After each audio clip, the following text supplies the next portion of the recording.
Okay, it's quite unusual to be the warm-up act for a comedian. I've never been in this situation, so I'm the warm-up act for Ricky Gervais. So I feel very proud.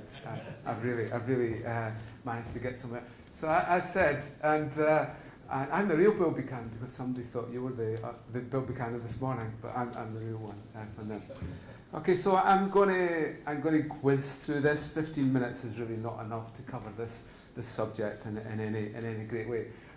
So I show this picture. That's me hunkered over my laptop, running Linux, running a little Python script, and so on.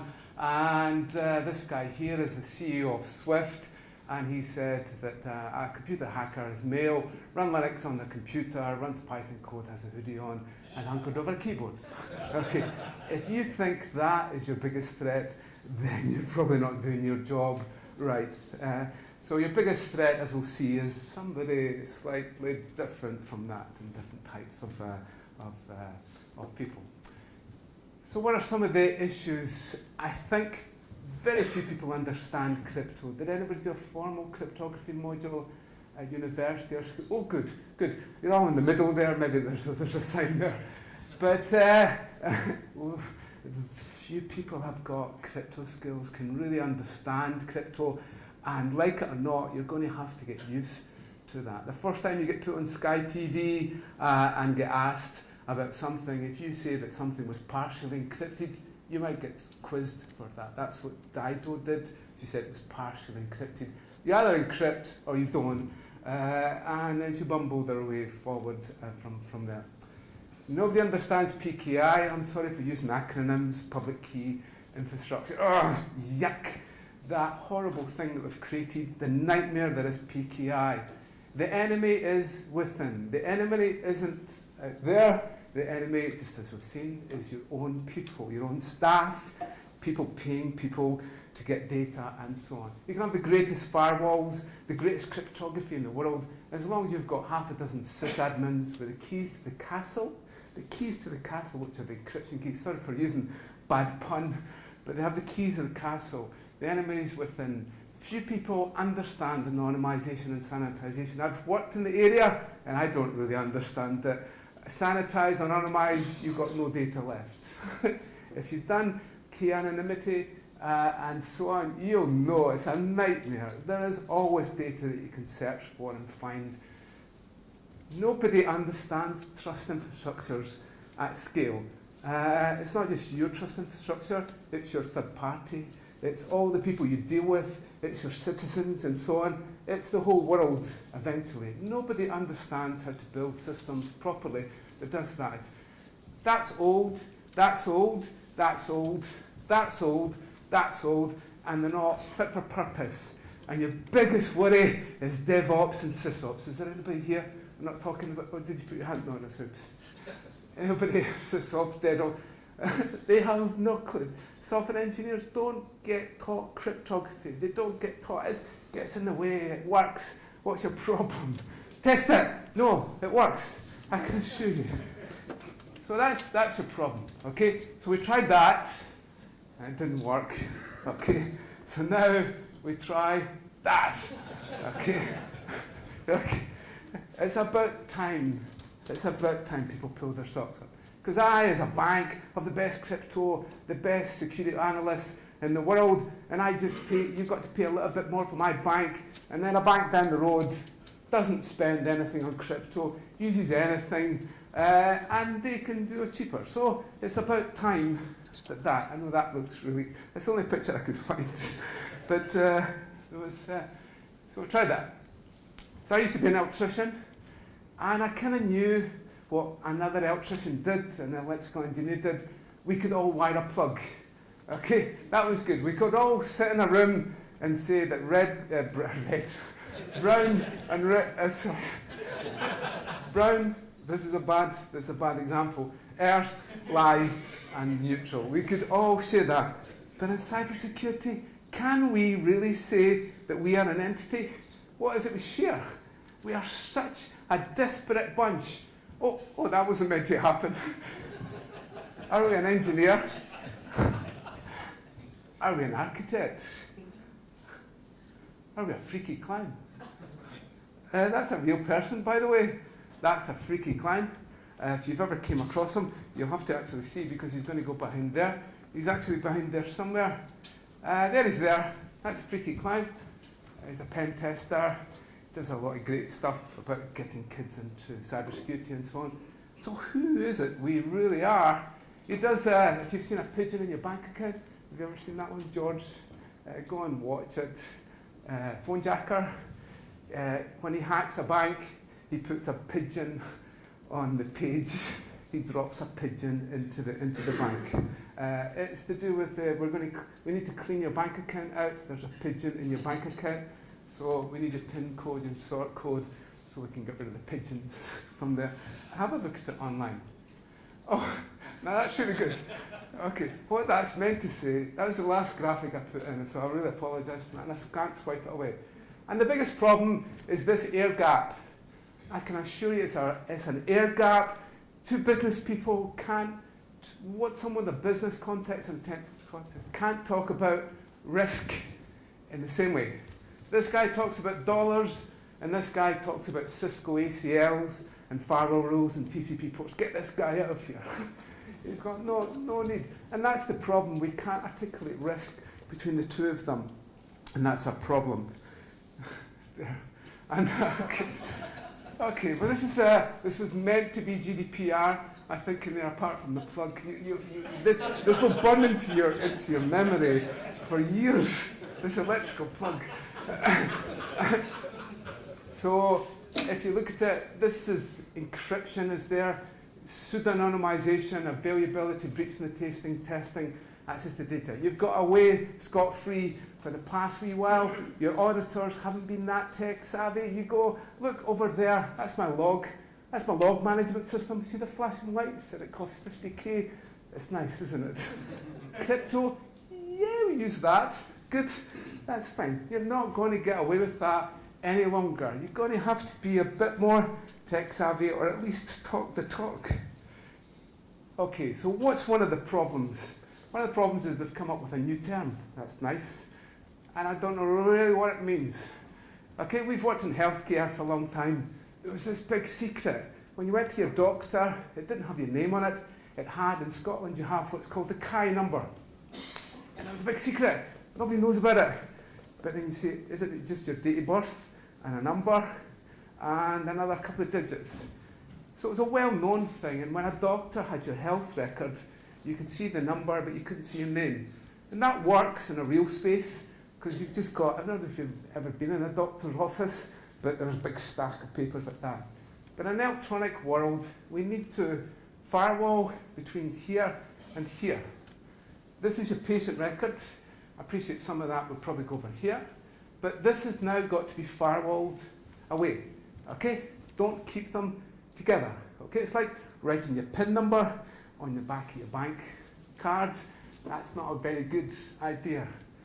So anything that identifies the person or does the eventual resolution needs to be stored away in a separate place, probably even on a separate system, and if you're very lucky, even in a separate continent. They need to be firewalled together. And then there is one thing that links the two together. So when you look at the records, you'll see the details, and then there's some anonymization factor in there, and everything's fine. So when the doctor looks at the record, then there's a resolution that's done in real time, fills the blanks out. Okay?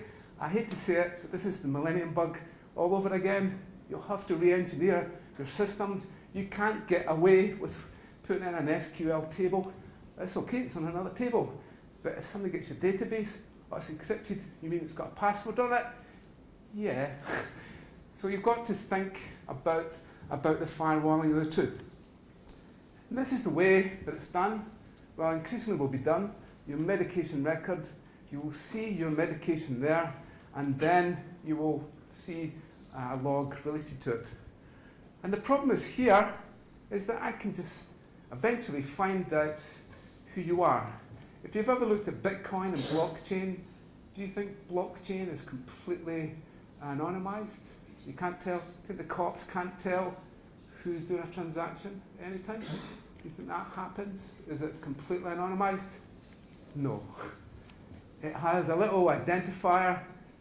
If the person knows that identifier, it will trace back every single transaction that you've made.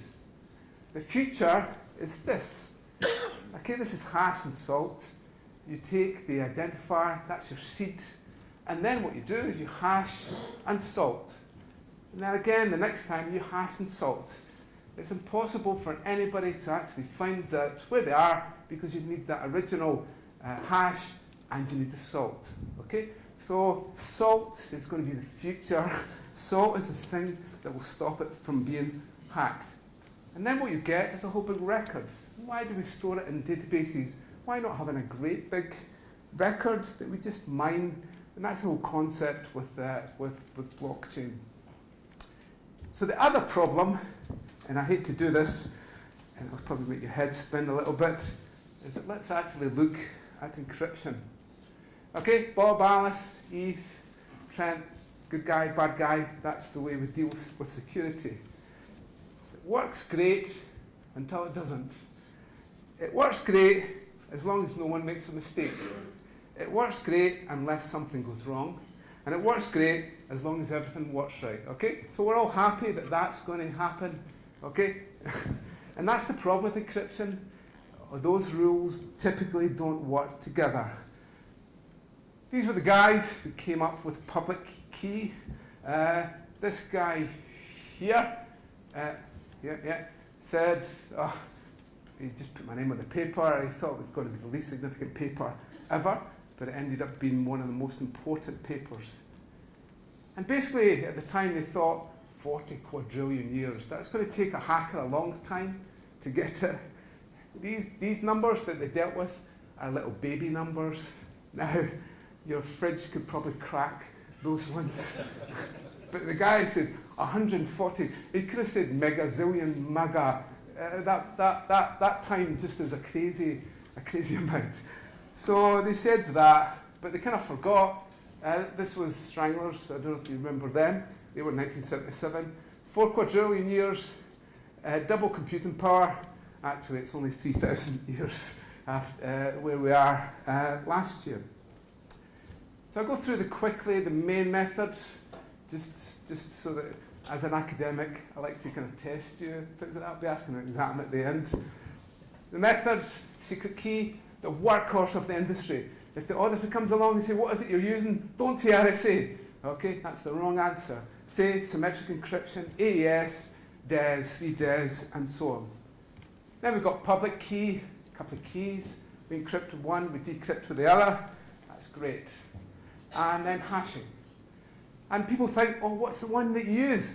You use them all together, all at the same time. Every time you connect to Google, you're using the 3 methods. First one, symmetric for the tunnel. The second one, to prove your identity, well, not quite Google's identity, is asymmetric encryption, public key. And to make sure that it hasn't been changed, we're using one-way hashing. Okay, scary diagram, certificates. Who really understands certificates here? Go on, admit it. You shall be cleansed. Can I? Come up then. No. Anybody? One dude, you don't. I better not put my hand up here. He's going to quiz me on SHA-256. I've just bought all the new certificates for my company. What a money-making scam that is! For 1 microsecond, they create a key pair for me, and they check me. Pfft, not quite a utility bill. That's not going to be forced, is it? So with a digital certificate, we have a public and a private key pair. We export one key, which is the public key, and stop your system developers from exporting that one and putting that on the machine, as they did in the Lenovo hack, Superfish. The way it works is that we take a hash of the message, we encrypt with Bob's private key there. So Bob signs it. Then what we do at the other end is that we then unencrypt, and we can only unencrypt with Bob's public key. Hope you're all following this, because I won't be asking questions. And then if the hashes are the same, everything's fine. Okay? So public key isn't used for encryption that much. It's really used to prove identity. And the problem that we have is that we have old crypto. The new crypto is this. So Google and Apple are really frightened. They want to harvest as much data from your device, from you, basically, as they want. But they don't really want to store the details. So they use a magic little thing called differential privacy. And differential privacy is a bit human because you lie. And you lie sometimes, and you lie other times. See Bob's Lou. You lied there. And actually, all Google wants to know is the total number of the breakdown between male and female, and it does work. It does work. Half the population tell the truth, and half the population flip a coin, and that's how companies are harvesting a lot of data. The other method is what's called homomorphic encryption, in that why can I not just give you my tax return, and then you maybe want to take someone else's and add it together. I can give it in a crypto way. Homomorphic encryption takes the encrypted values and operates on them mathematically. So this method, unfortunately, is slow just now, but you might see it arriving sometime soon. And another way is that why do I have to do the public key encryption? Bob puts his public key on, and then we encrypt with one key. Bob encrypts with one key, and then Alice encrypts with her key. Then we've got to take Alice's key and decrypt, and then Bob's key and decrypt. Why can't we just put our encryption on, and then for each person to take their keys off? It's a bit like a hasp. You put your padlock on, you can't open it up unless everybody's taken the padlock off. So cumulative encryption is looking at that as methods to make sure that you can encrypt and you can take the encryption keys back off in any way. Still okay for time? Good. So the big problem, probably, for GDPR is trust. And it's the elephant in the room, really. And the problem that you have is that so let me get to where I'm. The problem that we have is that if we encrypt, now all our company defenses have vanished. If we make sure that everything is HTTPS, all your IDSs and your firewalls and all your lovely Cisco rules will go out the window. Luckily, some great companies have got some really great ideas to break the tunnel, but don't tell anybody that one. So that if you're checking Gmail at work, they can still look at it, but it's a kind of magic thing. I don't know how it happens, but it does. And the loss of encryption keys now and certificates is going to be a major problem. 79% feel that it's holding their company back just now, and 86% think stealing encryption keys and certification will have a significant effect. How much an effect? For an average large company, it's reckoned that a breach of the trust system for the whole company, somebody stealing all your keys, 400 million. That's not a big company, that's a reasonable sized company, and that's a worldwide estimate. And they think that this is probably one of the weakest things in their enterprise security, is a breach of the trust infrastructure. 51% have no Scooby about how many keys they've got, where they are. Where's your keys? I don't know. Ask CNIT, ask IT. They'll know, I'm sure they will. And then you ask them, they go, I don't know. You got them backed up. You got them somewhere else in a escrow. No. You do know if you lose that, you're kind of stuffed. You won't be able to decrypt. No, we'll be all right. And the average number of keys that a company has in the Global 2000, 17,000 keys. That's a lot of keys to look after. One breach of that key, you could lose your whole identity from there. 1 in 5 think it's going to happen. I hate to worry you, but 20% of companies think that the trust infrastructure is going to be breached sometime soon. 18% weak crypto, 7% a man in the middle, and 3% for SSH. SSH is between you and the cloud. If somebody gets those keys, then you're in trouble. And lovely encryption keys. I've just bought a new encryption key, and it's 256. I could show you the number of zeros that has. That's a lot of zeros. I stick a password and I make it QWERTY11, and really the whole crypto stuff goes out the window. The Lenovo hack for Superfish took 1 minute. It was the name of the company who created the man-in-the-middle proxy, and it took the guy 1 minute to crack the digital certificate.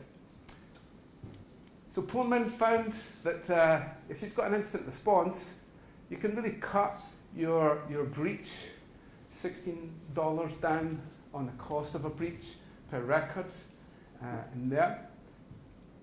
And you will cut down the time for the hack down to 162 days to investigate it, and 59 days to resolve it. So having a good instant response plan is worth its weight in gold. When it comes to the cost of the records, healthcare is the #1 thing that hackers are after. Education, finance, and so on. So each different industry has got some sort of impact. Still okay? Okay, I'll wrap up. So the other thing that we have is the lack of understanding of properly storing passwords. If users have got to be protected, you need to understand that the amount of time it takes someone to break, if someone gets hold of the hashed passwords. So this password here, it's went off the edge here. That takes 22 seconds to crack. Not a long time. Kids have GPUs now, 4,000 processors in an Xbox. That's a lot of processing power. And you have guys like this, big CPUs. This is what a supercomputer used to look like. Used to be able to sit in it. You know how much memory that's got? 1 megabyte. And it cost about 10 million. So that's what they used to look like. Now they look like that. That's a quantum computer if it's ever built. That's a hash cracker, and so on. They consume so much energy. So my last little thing that I want to leave you with is that why is 1, 2, 3, 4, 5, 6 the most popular password in the world? And every single breach that we see, LinkedIn and Adobe and everyone, it's still up there, #1. It must be very proud of itself to be the most popular password in there. So you can't trust your users to do it, but do you trust your ISP? Do you trust your service providers? Now, if you can't trust Adobe with 150 million cracked passwords, they didn't salt, and the top password selected by nearly 2 million people, 2 million out of 150 million, selected 1, 2, 3, 4, 5, 6. Closely followed by, they'll never guess this, 1, 2, 3, 4, 5, 6, 7, 8, 9. But then they trick you by going up to 8. They'll never think of that one. And the problem is that often the passwords aren't salted. This is the salt here, if you want to see it. That's the salt. And the salt changes the hash, but unfortunately the salt has got to be kept with the hash value. If you lose the salt, you're stuffed. So it's got to be there, so the hacker has the salt. The hacker will look at a rainbow table. All they have to do is look at the hash. They'll go down until they find the hash. Virtually every password has been hashed by Google online, and look up what the value actually is. So when you're hashing, everybody says you've got to be SHA-1, you've got to be MD5, you've got to be, no. You want to be looking here. You want to slow it down as much as possible. So you've noticed the recent hack, can't remember who it was, used bcrypt. Good on them. Bcrypt is 131 hashes per second. That is so slow. So sometimes it's good to be slow. So I've got a thing with Virgin here. I keep asking them. It seems to think that QWERTY11 is a good password for my ISP. So now that ISPs are watching everything that you do and logging everything, you kind of want them to be kind of secure. So that's one of their adverts. Maybe somebody should tell them that is coaxial cable and that's not fiber optic in there. This says fiber optic. And one thing I know about electrical engineering is that's a bit copper. That's fiber optic. But from a marketing point of view, it looks great. I know that fibre is faster than copper. That's one thing I do know. So one thing I did was that I tweeted them, and I've LinkedIn. I've done it so many times, and they got back to me. Well, somebody said, "Hey, at least your router's working." And they respond back to her, saying, "Oh, anything we can help you with?" I go, "Hello, I started this off. Look, I'm a professor of computer security, and I'm telling you something really important." And they go down here, and they go, "Well, yeah, it's okay. We'll come along and fix your problem. It's no problem." So if anybody can fix that, then that would be good. So the thing to take away: solve those passwords and those IDs, multi-factor authentication. Try and do biometrics. All the protocols we've created are machine to machine. SSL is a machine to machine. It's not a person to service or person to person. You need to encrypt your data, watch your key bears, watch insiders, and educate, because I'm a professor, so I would say that. It's making me money. So thanks very much.